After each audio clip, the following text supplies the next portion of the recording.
Hey, what's going on, everyone? It's me, Aaron Collins, and this is another rendition of me addressing worldly issues in a godly way.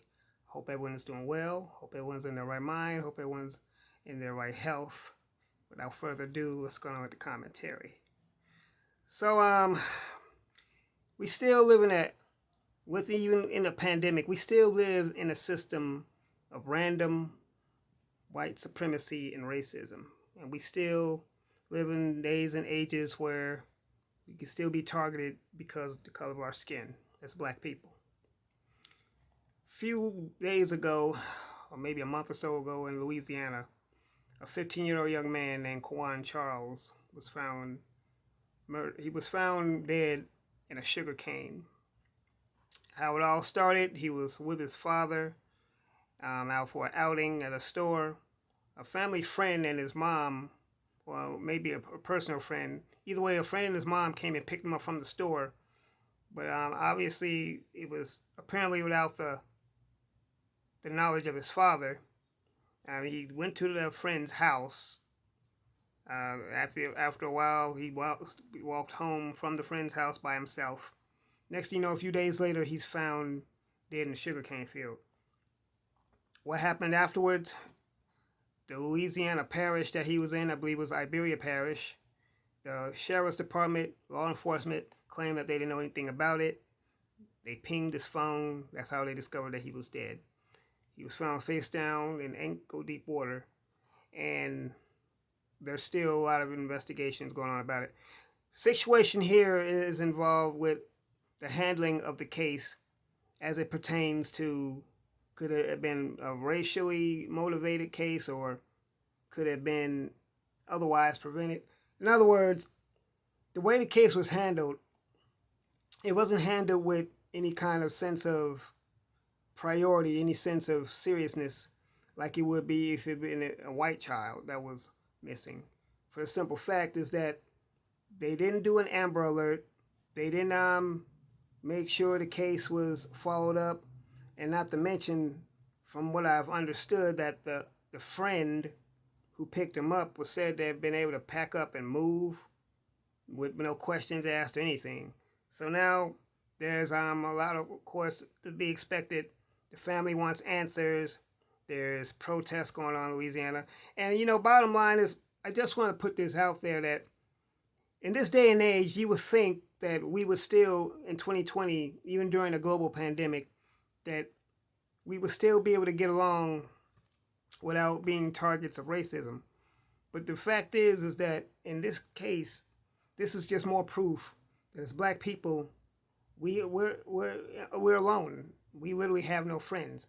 And I advocate that instead of protesting, instead of marching, we need to work on self-defense. We need to work on taking some kind of martial arts or boxing, learning how to use weapons. And people may have an issue with me saying this, but I'm at the point where I just don't really care.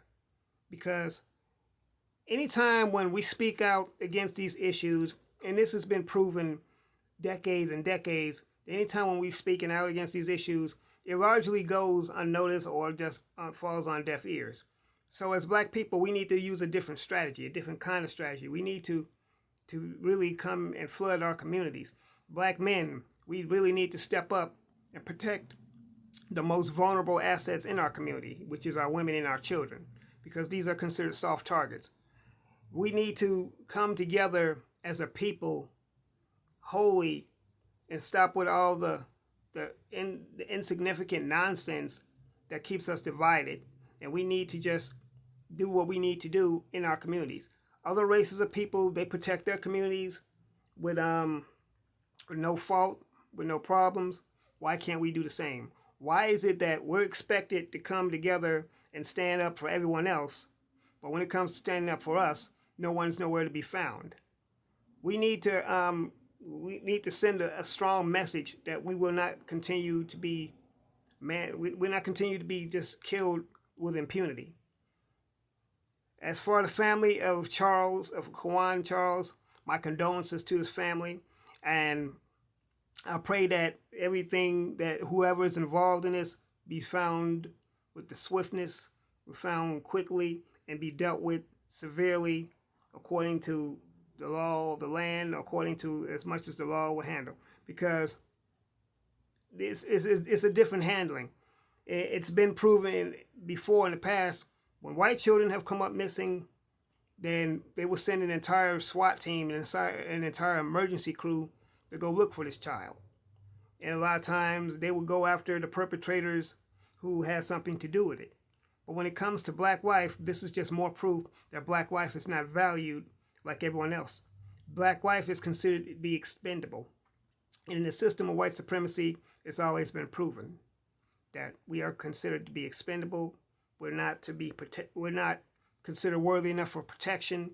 We're still considered 3/4 of a human within this society today. So I just want to put that out there. Get in the comments, everyone. Let me know what you think. Respond back to me.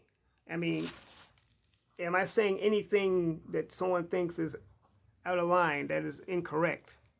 I believe that when we do, as black people, we do need to learn to protect ourselves. We do need to take weapons safety courses. I believe we do, and I don't say that to throw shade, but I figure that the same dangers out there that affect everyone else, it affects us too. And if they have a right to protect themselves, then we have a right to protect ourselves. And I say that unapologetically, and that's just how I feel. And this has nothing to do with my beliefs, has nothing to do with my faith. This is, to me, common sense. And do I believe that we are protected? Yeah. Do I believe that that God watches over us? Yeah, I still do. But at the same time, I also realize that we still live on this earth, and that racism doesn't take a backseat to nobody. So that's just how I feel about the situation. I'm sure somebody, well, I told you all to get in the comments. Let me know what you think. I'm sure I'm going to probably get some blowback from this. It's okay. It's fine. Because I'm still going to stand on my square. I'm still going to stay grounded in how I feel. And like I said, I'm saying it all unapologetically. My condolences, though, to the family of Kwan Charles. May he rest in peace. May his killers be brought to justice. And may this case be thoroughly investigated and treated as delicately as possible. I claim that. And I mean that. So, anyway, I just want to get that off my chest. You know, this has been weighing heavily on me. And I know sometimes when I talk about other things, I try to get away from talking about racial issues and stuff like this. But you know what? When I think about it, the more these things keep happening, it needs to be talked about. So in addition to me talking about other things, I'm going to still talk about this because this is something that continues to go on. I know folks tell us all the time as black people to get over it. That was in the past. It's not so much in the past anymore. It's more so in the future. It might be more so here in the present. It's happening right now. I mean, we still got other unsolved cases that are out there. I still want justice for Breonna Taylor. I still want justice for Ahmaud Arbery, George Floyd. All these people right here, they deserve justice as well. And I'm still calling for justice for them and many others who have fallen. So anyway, I'm going to add Kwan Charles's name to that and make his name be. And like they say, no more names. Well, you want us to not say no more names? You want us to stop saying their names? Then stop killing them. Stop killing us in the streets. If you want me to stop talking about racism and stuff, then stop causing racist acts. Because the more it keeps happening, the more I'm going to keep talking about it. So anyway, that's me ranting. That I'm on my soapbox now, but I think I have a right to be. I think I have a right to sound off because this still keeps happening. And we really need to come up with some major solutions. And I'm not talking about marching in the streets once again. I'm not talking about some we shall overcome kumbaya stuff. I'm talking about some really strategic militant action. So that's how I feel. Anyway, everyone, I told you this before. Let me know what you think. Follow the channel, support the channel. Hit the bell icon to be notified when I drop more videos. Support the channel, paypal.me/RealAaronCollins, as well as patreon.com/RealAaronCollins.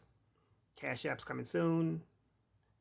And you know the rest. I'm bringing it down now. So anyway, guys,